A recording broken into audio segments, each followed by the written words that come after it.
I know there's a common misconception when we talk about corruption, people automatically think kickbacks being paid to government officials. Although I see you define that as petty corruption, which is basically one of the least prevalent forms of corruption. And there are actually three other types of corruption you touched on, which was private, public, and structural. So, and these were defined by the Asian Development Bank, you said? Yes, these are taken from the Asian Development Bank. You can query them on their webpage. And you did mention petty corruption. Now, petty corruption is when you actually pay a tiny sum of money. The example that you mentioned, there could be a public official who actually takes a considerable cut, and that considerable cut can no longer be called petty. Odebrecht is a fantastic example of an engineering company, and everything that was associated with them, nothing about them was petty. When I mention petty, I mean the guard at a gate who for $1 opens the door. I mean someone who, when you need to have a doctor's appointment, you slip a $20 bill here and they skip you on the line. That is referred to as petty corruption. And that one seems, I hope you don't find this offensive, but we kind of smile at those things because it happens just about everywhere, and we think it's funny, but really it isn't funny, because if you're paying $1 to open one door here, $20 here, $10 there, $5 here, after a day of just running errands, you're $1,000 short, and you're one citizen, and if there are a million citizens, then it's no longer so funny. Although on each transactional base it gets to be funny. That's petty. Now let's go to private corruption. Private corruption is the one that has the most impetus. It has the greatest drive. These are company owners who are trying to turn a profit, have some contacts, and they come to their friends and say, hey, we went to school together. You know me, I know you. You are in a good position now. If you run things my way, I'll make sure I'll take care of you. That is the most prevalent form of corruption that you have, and it's very, very perverse, although it's not the most perverse. But if you notice, is that private entrepreneurship that is misunderstood and driven the wrong way, but that one is a very strong one.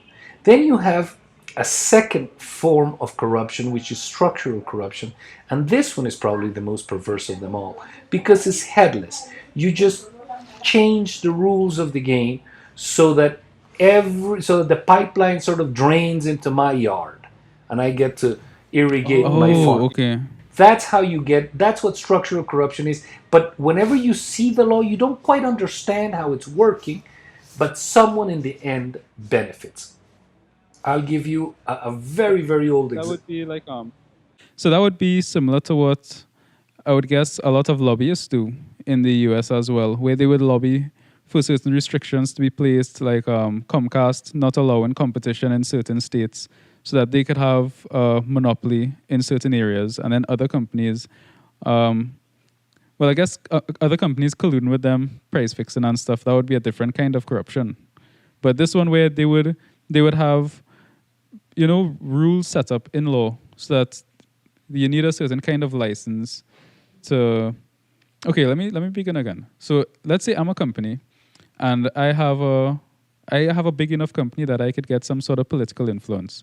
So now I get some laws passed to make it so that you need a license to now practice what I'm practicing. Let's say it's like Russia, where Russia, they have, I think, only certain companies are allowed to produce vodka, the Stolichnaya vodka in Russia, and to get a license is almost impossible.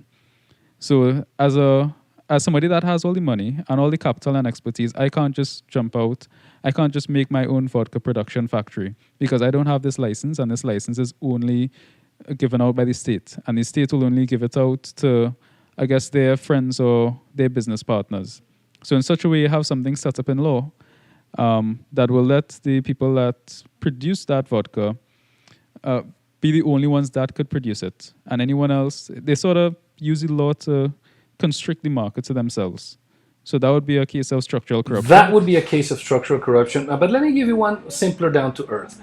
We all have cars, and after they're 3-4 years old, we should have a mechanical checkup on those cars to make sure that they're safe to be using the road, that they're roadworthy. But in the roadworthiness test, we have to check that each four brakes stop from 60 kilometers an hour or 60 miles an hour to zero in 3 seconds, and there can be no phase difference between your left wheel and your right wheel. And that is checked with a machine called XK331. And we just give the yield of what that machine does to measure how well your car brakes. And it turns out that only my cousin in the country has that machine. And we put those in the specs, and everybody has to go check up their car. And to have their mechanical checkup, that's a perfect example of structural corruption. And when now, if it's my cousin, but suppose it's my cousin's brother-in-law or something like that, you just don't know the tie. And you figure that that guy is really certifying roadworthiness, and actually he is. But by allowing only one machine to control that, because that's what the specification says, and you put all the specifications in generic terms, turns out that the only machine that actually complies with that is that one. That's a more common example, because we don't manufacture vodka, although your example was brilliant. We don't manufacture... That's actually what happened in Russia. I can imagine. And we have examples like that left and right.